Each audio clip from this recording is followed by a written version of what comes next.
اوس د دې نه بعد الله رب العزت بیا د دې قرآن او د دې وحي په باره کې خبره کوي. والذین آتیناهم الکتاب، او هغه کسان چې ورکړی دی موږ هغوی ته کتاب، یفرحون بما انزل الیک، خوشحالیږي په هغه څه چې نازل کړی شوی دی تا ته. ومن الاحزاب من ينکر بعضا، او بعض د ډلو نه هغه څوک دي چې انکار کوي د بعض قرآن نه. دا ترجمه وه ماسوتنه پورې که به ناشي بس هسې به دا ټکي مخکې وروسته کوي چې دې به اوس څه معنی راوباسو. نو واوره د دې د وضاحت او دې کې دوه تفسیرونه دي. یو والذین آتیناهم الکتاب، هغه کسان چې موږ ورته کتاب ورکړی د دې نه مراد مسلمانان اهل کتاب دي کوم چې پکې دیندار وو. دوی خوشحالیږي بما انزل الیک په هغه څه چې تا ته نازل شوي دي. دغه دیندار اهل کتاب په څه خوشحالیږي؟ په دې قرآن او حدیث خوشحالیږي، نو ایمان یې پرې راوړي. ومن الاحزاب، او بعض د ډلو د کافرانو نه هغه باقي چې کوم اهل کتاب دي هغوی بعض قرآن نه مني. بعض کم یو نه مني چې کوم د هغوی خلاف یې نه مني، خواهشاتو خلاف. یو وضاحت د دې دا دی. بل وضاحت د دې دا دی چې والذین آتیناهم الکتاب، هغه کسان چې موږ ته کتاب ورکړی د دې نه مراد مسلمانان دي، د دې امت د مؤمنان. دوی خوشحالیږي په هغه څه چې پیغمبر ته نازل شوي دي قرآن. او من الاحزاب دا ډلې چې دي نو دا ډلې د مشرکانو د کافرانو دي، هغوی انکار کوي د دې قرآن. ورسېدی پکې نه.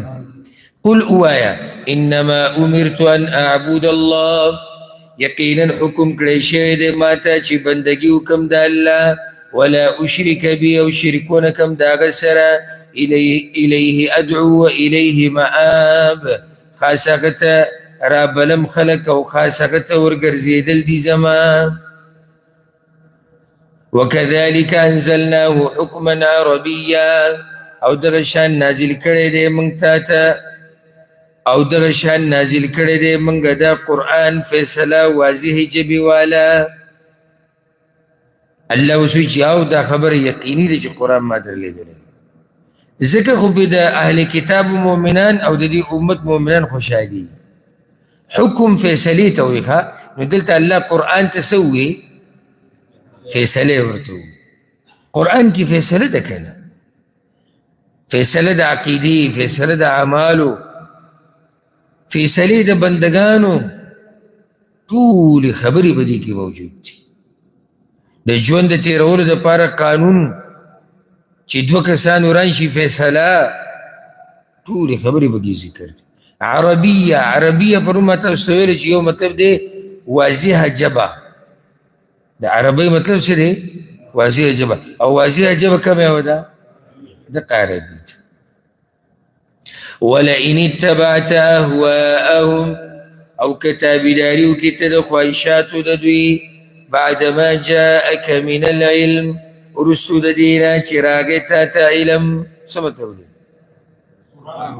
وحي. ما لك من الله من ولي، نه به یې تا لره د الله نه څوک دوست، ولا واق، او نه بچ کوونکی.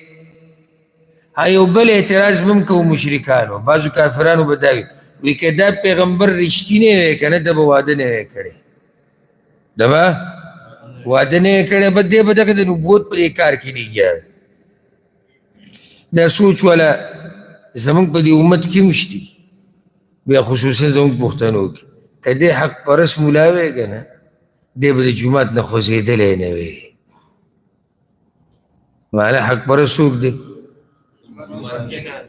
صحیح رزق انتی رزق بولا منو سلوا بے راځي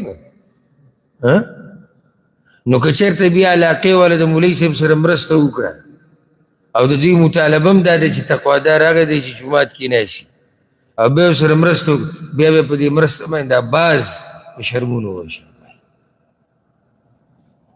نو دا سوچ د بازو جوړ شوی دی، دا جهالت ته لاسه. چې تقوادار هغه دی چې د ښځو نه لري. د صوفیانو مذهب دی. ګورئ مخکې ورځو کې یو مولوي صاحب ویلو، یو پیر صاحب یاد کړی چې هغه څو کاله پر طواف نه و کولاو کړی. ګورئ قیسه تاسو نه دی یاده کړی، څلوېښت کاله که نه، څلوېښت خو که کم و که زیات و هغه قیسه سیم دغه د قیسه ده که نه. نو هغه وایي دا وی چې دا به زه جرت ته حورو سره میلاوېږم، هلته به یې کولاو کړ، نه پر طواف یې نه و کولاو کړی. نو اوس ګوره خلکو لاندې څه وایي؟ سبحان الله. وایي داسې دیندار هم تېر شوي دي. دې ته د دوی سوچ نه ځي که نه، نه د دې اورېدونکو. نو دا تقوا خو پیغمبر نه ده کړې، دا خو صحابه کرامو نه. پرېږدئ دا خود ساخته دینونه پرېږدئ. او زما دا خبره واورئ او د دې ورور دا خبره به ته ځای په ځای رایادېږي. کوم دین چې الله را لېږلی دی که نه، د هغې کول اسان دي، سړی ته تنګېږي نه. کومې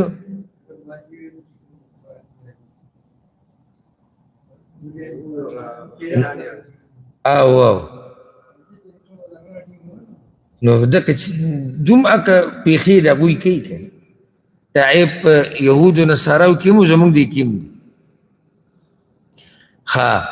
ما خبره دا کوله چې کوم دین الله را لېږلی دی دغه مضبوط راونیسي، په دې عمل کول اسان دي، دا سړی تنګوي نه، دا د فطرت سره هم برابري. لکه اوس ګوره یو سړی دی، مونږ به وایو چې محمد نومېږي، دا محمد 5 وخته لمونځ هم کوي، دی اذکار هم کوي، دی د الله په لار کې مال هم لګوي، دی پکې علم هم زده کوي، دی نورو ته علم هم ښیي، دی پکې ځان له دنیا هم کوي، د ده ښځه هم شتي، د ده بچي هم دي.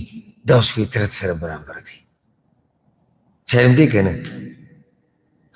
مونږ ویره دغسې کې یو کس دی دومره دینداره دی که نه، زما دې خبرو ته سوچ کوي، دا تاسو اول پرې راوړئ، یقیني دی ته. یاره دلته یو کس دی او زید نومې دی او دومره دینداره دی. څنګه؟ نه نه مړه به تپوس یې مه کوه، دومره دیندار. نو ته خو یې دینداري ما ته ووایه. سحر چې دی په جومات کې کښېني او په ځان څادر راواچي، دا صوفیان کوي، او په ځان څادر راواچي او د بل سحره پورې هو هو هو هو دا چل کوي. کیدی شي ته مجاملتن علم د سره نشتی، نو ډېر باس پکې نشي کولی، نو کیدی شي ته ورته ماشاءالله ووایه. ماشاءالله دا خو ډېر دیندار دی. ورب الکعبه زړه کې یې نه مني چې دا کومه دینداري دی، سړی سهار له شپې پورې داسې ناست دی او څادر یې په ځان راچولی دی. که نه زما دا خبره غلطه؟ نو دا صحیح دین فطرت، صحیح فطرت سره او د صحیح عقل سره برابر دی. نو دوی به هم دا وي که دا پیغمبر رښتینی وی، د ده به واده نه وی کړی. نو زمونږ دا هم باز وی که دا شیخ صاحب او دا مولوي صاحب په حقه وی، نو نن به دې دغه شان لون ګرځېدي. او د ده دپاره خو لارې پراخه دي، دی که هر څه کوي. اجي الله غفور رحیم دی او موږ کمزوري او دا تقوادار چې ځان ته څوک وي هغه به دا نه، به د ښځې نه ځان لرې ساتي. زه خو ته دا وایم چې د تقوا په ځان کې د راوستو طریقه دا ده چې سړی ډېر ودونه وکړي، چې ودونه یې ډېري څنګه به تقوا ډېره وي، د غلطو کارونو وبچي، تقواداري ډېره شي. او د رسول صلی الله علیه وسلم 11 بیبیانې چې الله ولې اجازت ورکړه، او دې امت کې صحابه کرام خصوصا چې راوالي اکثرو، یعنې ما د صحابه کرامو د سیرت د ډېرو پکې مطالعه کړی که نه، ډېر کم پکې دي سړی چې د هغې یوه ښځه وه، ډېر کم. دا هم نه چې 4 او 3 او 2، نه نه، موږ خو چې 2 کې هغه ته داسې په مجلس کې ګورو او یو بل ته وایو ته څه چلي کړی ده، یعنې موږ دومره کمزوري شوي چې یو پکې راغی یو بس هغه ته زموږ اشارې کوو. ده وایي دا زموږ د کمزورتیا نښه ده لکه ته اسمان را کوز کړی دی او ځمکې خېجولې ده هېڅ هم نه دي کړی څه یې کړی ښه صحابه کرام هغه څنګه هغې کې بعض داسې دي وایي 9 ښځې د په یو وخت کې په ټولې 9 دي 8 دي یعنې یو وخت کې خو 4 دي خو څه پکې مړې شوې څه یې طلاقې کړي دي څه د جاهلیت په زمانه کې نو که د تقوا خلافي نو بیا دې خلکو باره کې به څه وایو بیا به دا خلک تقوادار نه وي نو دا د صوفیانو دین دی صوفیانو جوړ کړی شوی دین دی خود ساخته چې تقوا دې ته وي چې ته په ګوټ کې ناسي هو به کې او د دغه نه به لرې د بچو نه د دغه نه به لرې د دنیا نه او په دغه شان به پروت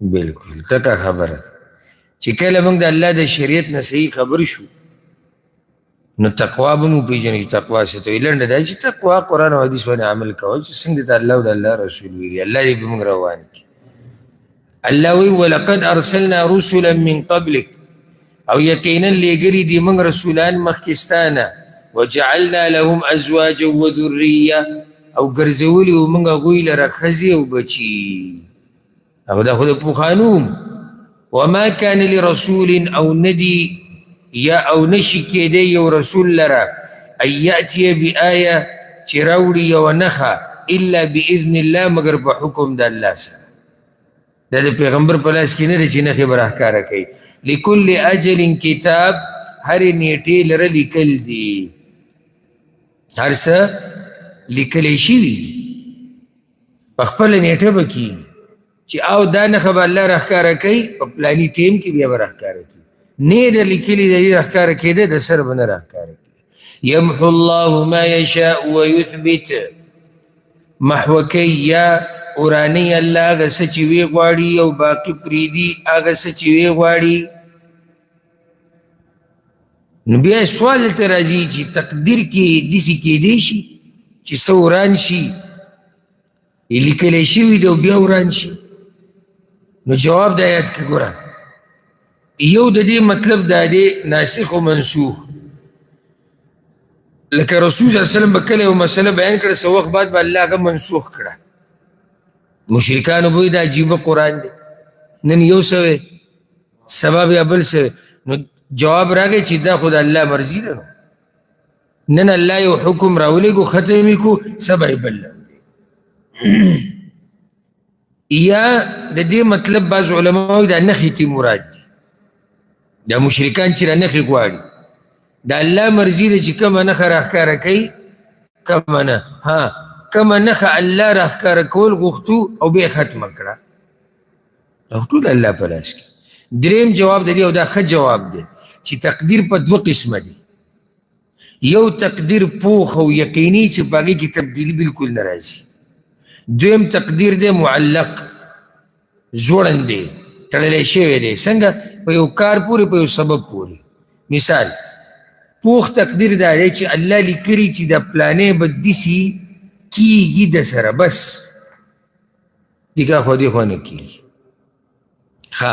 الله دا لیکلي دي چې دا پلانې به د ده عمر دی 50 کاله لیکلی شوی عمر د ده 50 کاله او الله ته پته ده چې د ده مور به د ده لپاره دعا غواړي د مور دا دعا سبب شو د ژوند د زیاتېدو نو الله ولیکل دا پکې م ولیکلی شو خبره تقدیر نه وځي چې د ده عمر 50 کاله دی خو مور به دعا غواړي الله ته خو پته ده د مستقبل د هغه دعا د لاسه به د ده عمر د 50 نه 55 شي الله لیکلی دی چې دا سړی به غریب وي دا فیصله شوی چې د مال به تنګي رزق به تنګي خو دی به بیا د خپلوانو سره خپلولیانې ډېرې ساتي او حدیث کې دي چې خپلولیانې ډېرې ساتل د رزق د زیاتېدو سبب دی. الله وایي زه به د رزق ډېر کړم. دا اوس ګوره مخکې فیصله څنګه وه بیا بدله شوه. اوس به ورسېدي که نه. وعنده ام الكتاب او د هغه سره اصل کتاب دی. اصل کتاب کوم یو دی؟ لوح محفوظ.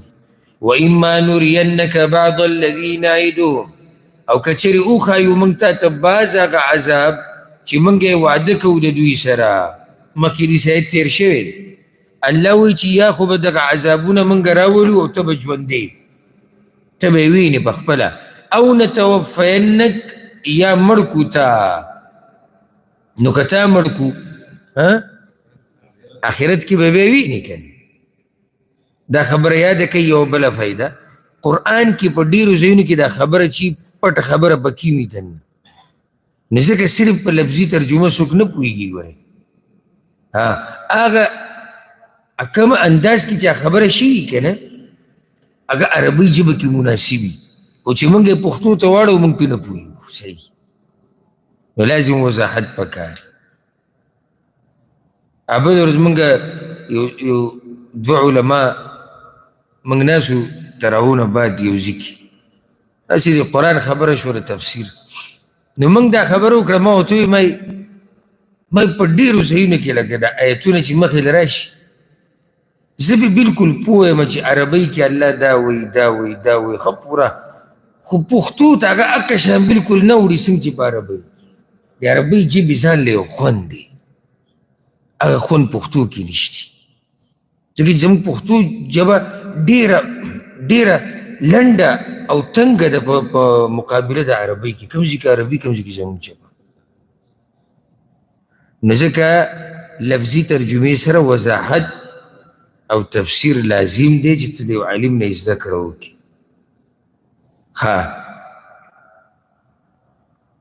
فإنما عليك البلاغ، نو یقینا پتا باندې رسول دي، وعلينا الحساب، او په موږ حساب کول دي. اولم يروا ايدوی ندي لیدلي انا نأتي الارض چې بېشکه موږ راځو ځمکې ته ننقصها من اطرافها کمو دغه ځمکه د طرفونو د هغې نه. ځمکه کمیږي. دا څنګه؟ نو یو قول په دې کې مشهور هغه دا دی چې دا مسلمانان لګیا دي د علاقې فتحه کوي. دوی دې ته نه ګوري، د دې د لاسه دوی نه هېرېږي. دا مسلمانان ډېرېږي که نه، نو چې ډېرېږي د علاقې به په دوی به دا ځمکه راتنګېږي، نو د دوی لپاره ځمکه کمیږي. کفر او کافران به کم شي. نو یو مطلب دقه شو. دویم دا دی چې دوی نه ګوري چې دا ځمکه د غاړو نه کمیږي، یعنې د عذابونه چې را روان دي دې ته دوی نه ګوري. یا د دوی د ژوند کم روان دی او قیامت را نږدې کېدو واله دی، دا هم په دغې کې دننه راغلی. او دریم چا دا ویلي دي چې دې نه مراد د علماو مرګ دی. عبدالله ابن عباس ته دا قول نقل دی، ځکه چې حدیث کې راځي چې قیامت ته نږدې به علما ختم شي. نو چې څو پورې علما یي ځمکه پاتې ده، حق پرست علما یادوم، دغه نه ده چې هر څه وي، خصوصا دا نن سبا چې کوم راوتي دي او د عوامو نه بدتر دي پکې بعض، هغه نه یادوم. حق پرست چې په قرآن او حدیث پوهېږي د دوی ختمېده د ځمکې ژوند کمېده دي. والله يحكم لا معقب لحكمه، او الله فیصله کوي نشتی ورستو کوونکی د فیصلې د هغه، وهو سریع الحساب، او هغه زر حساب کوونکی دی. وقد مکر الذین من قبلهم، او یقینا مکرونه کړي وو هغه کسانو چې مخکې وو د دوی نه. د چا نه؟ مکې مشرکانو نه. فلله المکر جمیعا، نو د الله په اختیار کې دي مکرونه د دوی ټول د الله د زور لاندې دي. که دوی ډېر چلونه جوړ کړي که نه، خو د الله دین ته، پیغمبر ته، مؤمنانو ته نقصان نشي رسولی مګر هغه چې الله لیکلی. یعلم ما تکسب کل نفس، هغه پوهېږي په هغه څه چې کوي هر نفس. څوک؟ الله. وسيعلم الكفار لمن عقب الدار، او زر د چې پوه به شي کافران چې د چا دپاره دی انجام د کور اخري. پته به ولګي چې آخرت کې د چا څه انجام دی، د کافرانو به هم پته ولګي د مؤمنانو. ويقول الذين كفروا لست مرسلا، او وایي هغه کسان چې کفر یې کړی دی نه یې ته رسول. قل ورته ووایه کفا بالله شهیدا، کافي دی الله ګواه، بیني و بینکم په منځ زمونږ او په منځ ستاسو کې. بس چې نه منئ وی کافران وی چې ته الله نه رالیږلی، ورته وایه صحیح ده، زما او ستاسو منځ کې څوک شو؟ الله شو. الله ګواه دی، الله ګواه په هر څه دی، ګواه په موږ هم دی، ګواه په تاسو. ومن عنده علم الكتاب، او هغه څوک چې د هغه سره پوهه د کتاب ده. دا څوک دی؟ اهل کتاب، د علما د اهل کتاب. یو قول دا دی چې راځئ خپل منځ کې به فیصله په چا باندې وکړو؟ اهل کتاب باندې وکړو، دا ګواهان دي که یا دا د الله شان بیانېږي چې الله سره دا علم دی. علم د الله علم اخو بیا پراخ علم دی، هر څه ته شامل دی. ښه ګوره د صورت په اوله کې د قرآن خبره وه